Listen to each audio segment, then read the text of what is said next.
Assalamualaikum warahmatullahi wabarakatuh. Alhamdulillahirrabbilalamin. Segala puji syukur bagi Allah.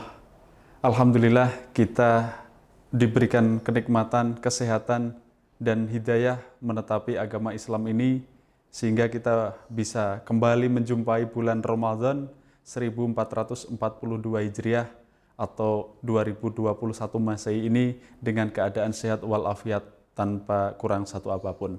Kami akan mengkaji tentang pahala dan keberkahan bulan Ramadan. Biro Komunikasi Informasi dan Media DPW LDI Bali bekerja sama dengan Biro Pendidikan Agama dan Dakwah. Dan dalam kesempatan yang penuh keberkahan ini, saya sudah bersama guru kita semua, yaitu Ustadz Haji Iskanto Nasrullah Al-Fadilah. Kita akan membahas tentang keutamaan bulan Ramadan dan apa saja yang bisa kita dapat di dalamnya dengan bertanya kepada beliau langsung. Assalamualaikum Ustadz. Waalaikumsalam warahmatullahi. Alhamdulillah bisa bertemu kembali kita dengan bulan Ramadan yang penuh barokah ini, Ustadz. Alhamdulillah, alhamdulillah. Sehat ya? Alhamdulillah. Tetap semangat meski di masa pandemi. Nah, Ustadz, seperti yang kita katakan di depan tadi bahwa kita akan mengkaji tentang keutamaan bulan Ramadan. Sebelum masuk ke sana, Ustadz, pertanyaan yang paling mendasar dulu. Sebenarnya sejak kapan sih bulan puasa atau bulan Ramadan ini diwajibkan atau dimulai, Ustadz? Baik, terima kasih Pak Sandi atas kesempatan yang diberikan. Kami sapa semua pemirsa. Assalamualaikum warahmatullahi wabarakatuh. Alhamdulillahirabbil alamin. Hamdan yuafi ni'amahu wa yakafi mazidah. Wassallallahu ala Muhammadin wa ala Muhammad. Amma ba'd. Para pemirsa yang kami hormati, sebelum kita membahas apa yang tadi sudah disampaikan oleh Pak Sandi, izinkan saya menyampaikan satu riwayat hadis Rasulullah Shallallahu Alaihi Wasallam yang merupakan fadilah, keutamaan yang luar biasa yang Allah berikan kepada umat Islam, yaitu dengan Allah menghadirkan bulan suci Ramadan. Sebagaimana yang disabdakan oleh Rasulullah Shallallahu Alaihi Wasallam, ya ayuhan nas, qad adallakum syahrun adim, syahrun mubarak. Rasul menyebut bahwa bulan Ramadan ini adalah merupakan bulan yang agung dan bulan yang penuh keberkahan. Lau ya'lamul ibadu ma fi Ramadan latamannat ummati ayyakuna Ramadanu as-sanata kullah. Seandainya hambaku mengetahui apa yang ada di dalam bulan Ramadan, niscaya umatku akan berharap bahwa Ramadan tidak hanya terjadi satu bulan, tapi Ramadan Allah wajibkan untuk berpuasa selama 1 tahun penuh. Inilah beberapa riwayat hadis Rasulullah Shallallahu Alaihi Wasallam yang menjelaskan tentang fadilah dari bulan suci Ramadan ini. Yang berikutnya seperti yang tadi sudah ditanyakan oleh Pak Sandi mengenai kapan dan dimulai dari mana ya, Allah mewajibkan umat Islam untuk berpuasa bulan Ramadan. Kalau kita merujuk kepada firman Allah di dalam Al-Quran, surah Al-Baqarah ayat 183, Allah berfirman, A'udzubillahi minasyaitonirrajim. Bismillahirrahmanirrahim. Ya ayyuhalladzina amanu kutiba alaikumussyiyam kama kutiba alal ladzina min qablikum la'allakum tattaqun. Di dalam ayat ini Allah menegaskan bahwa wahai orang-orang yang beriman, telah aku wajibkan kepada kalian berpuasa di dalam bulan Ramadan sebagaimana aku telah wajibkan puasa ini kepada umat-umat sebelum kalian.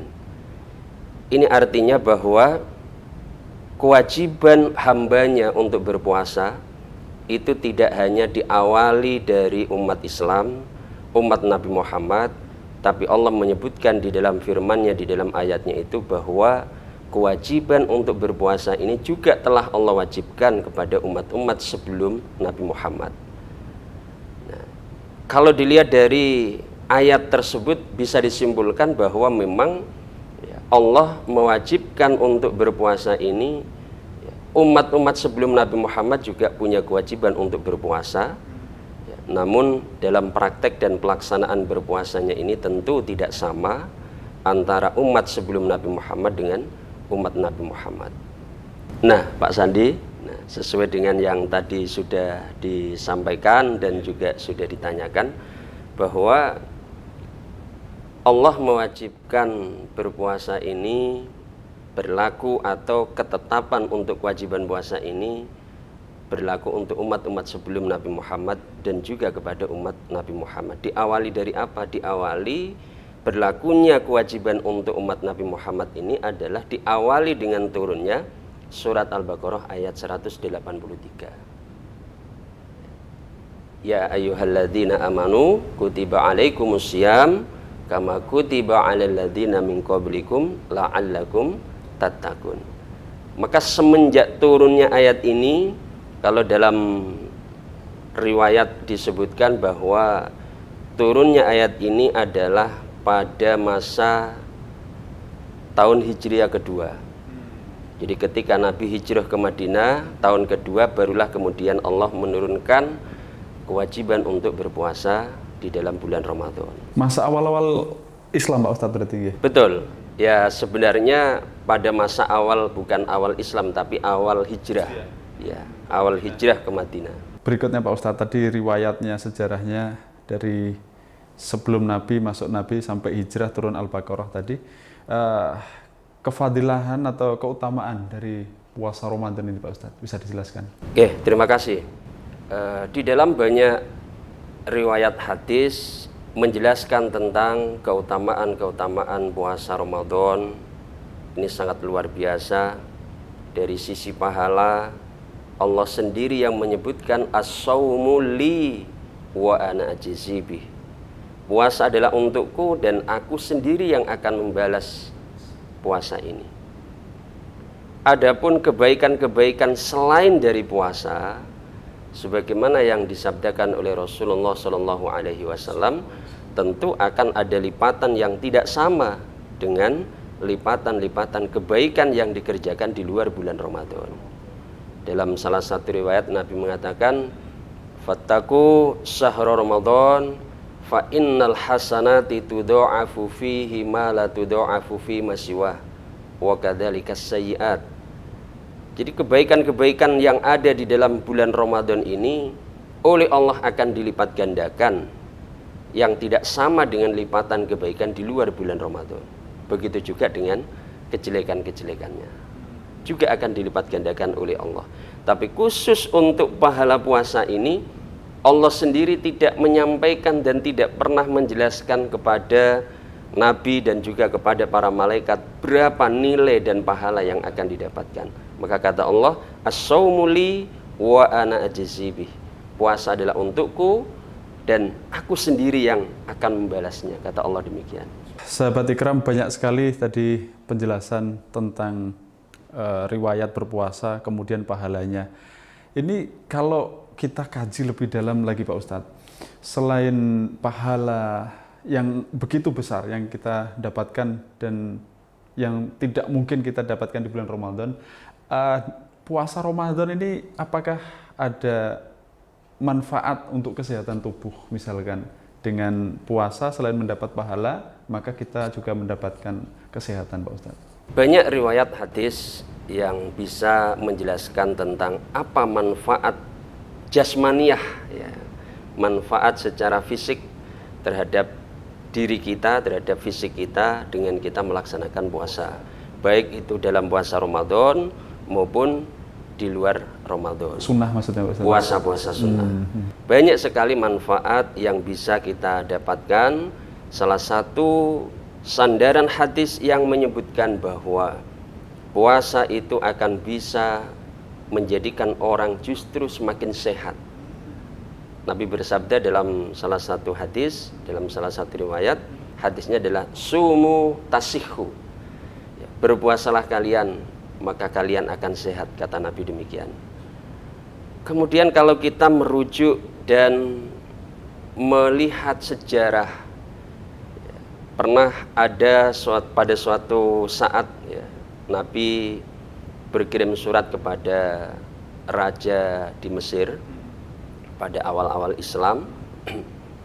Kemudian isi dari surat itu adalah ajakan untuk menetapi ibadah kepada Allah, beribadah kepada Allah, mengajak untuk beribadah kepada Allah, ya, mengajak untuk menyembah kepada Allah. Surat yang oleh Nabi dititipkan atau disampaikan melalui Hatib bin Bal'atah, ya, untuk disampaikan kepada Raja Mesir. Kemudian ya, sebagai ungkapan terima kasihnya Raja Mesir pada saat itu, dalam riwayat itu disebutkan ya, beliau memberikan beberapa hadiah, tidak hanya satu hadiah tapi beberapa hadiah, termasuk di situ ada kuda, ada unta, kemudian juga ada budak ya.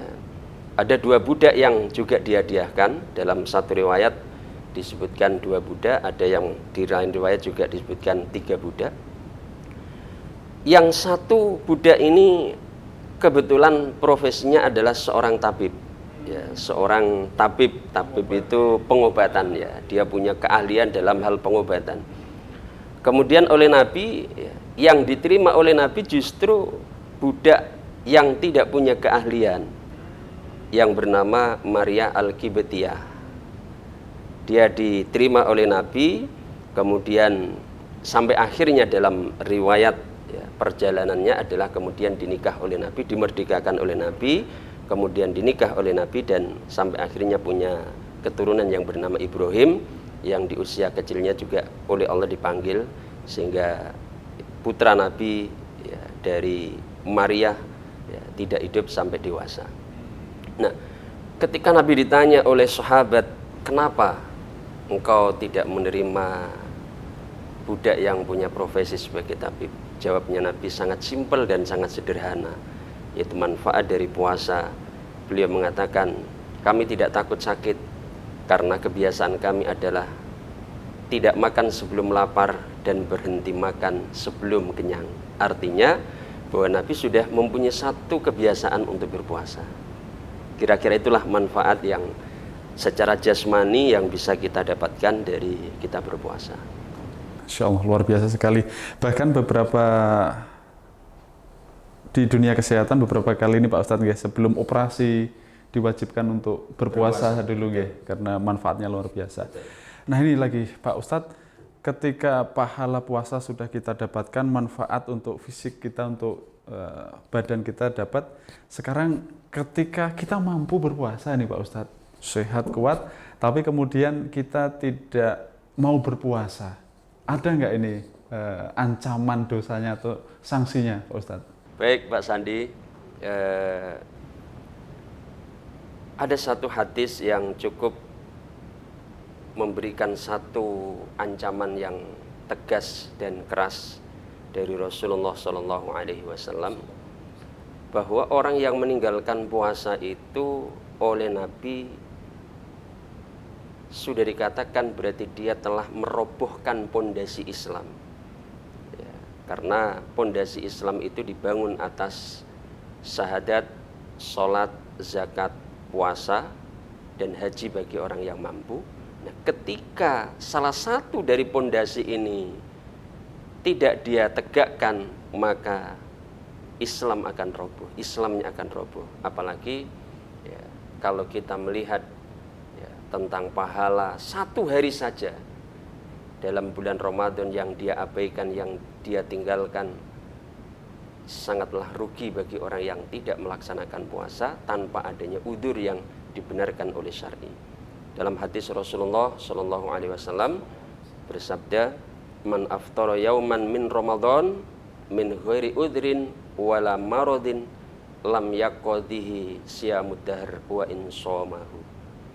Barang siapa yang berbuka, artinya mokel, tidak berpuasa satu hari saja di dalam bulan Ramadan, tanpa adanya udzur, tanpa adanya sakit, maka pahala satu hari ini tidak bisa diganti dengan puasa setahun penuh walaupun dia melaksanakannya. Itulah pahala yang luar biasa, begitu polnya. Satu hari saja kalau ditinggalkan sangat rugi sekali. Nah ini artinya kalau kita tidak benar-benar sakit parah atau tidak ada udzur yang dibenarkan tadi Pak Ustadz, Betul. kita harus wajib puasa ini sukses 1 bulan penuh, jangan sampai ditinggalkan. Nah yang diperbolehkan udzur diizinkan untuk tidak berpuasa itu Pak Ustadz, sedikit saja Pak Ustadz. Ya. Kalau ada memang Allah memberikan kewajiban kepada hambanya, tentu Allah juga tidak memaksakan bagi orang-orang yang memang berhalangan, yang memang tidak ada kemampuan untuk melaksanakan. Sebagaimana yang disebutkan dalam surat Al-Baqarah ayat 184, Allah berfirman, ayyaman ma'dudat faman kana minkum maridun aw ala safarin fa'iddatun min ayyamin ukhur. Bagi orang yang sakit atau bagi orang yang bepergian, musafir, nah itu diizinkan, diberikan kemurahan oleh Allah untuk tidak berpuasa, tapi fa'iddatun min ayyamin ukhur, maka hitungan di hari yang lain di luar bulan Ramadan, artinya dia punya kewajiban untuk mengganti di hari lain di luar bulan Ramadan. Begitu juga ayat selanjutnya, wa 'alal ladzina yutiqunahu fidyatun ta'amu miskin. Bagi orang-orang yang memang dia tidak mampu untuk berpuasa. Contohnya seperti orang yang sudah tua, ya, lansia, yang memang dia sudah tidak diberikan kemampuan oleh Allah untuk melaksanakan puasa, maka oleh Allah juga diperbolehkan untuk tidak berpuasa dengan mengganti membayar fidyah. Baik sahabat Ikram Hikmah Ramadan dimanapun Anda berada, jadi kita baru saja mendapatkan siraman rohani, mendapatkan ilmu tentang bagaimana sukses menjalani puasa dari Ustadz Haji Iskanto. Tapi itu baru 1 episode saja. Kita akan melanjutkan ke episode-episode berikutnya tentang pembahasan sukses sholat taraweh, tentang sukses Lailatul Qadar dan seterusnya, yang tentu tidak akan kalah menarik. Untuk episode kali ini Pak Ustadz kita akhiri dengan mengucapkan syukur alhamdulillah jazakumullah khairan. Assalamualaikum warahmatullahi wabarakatuh.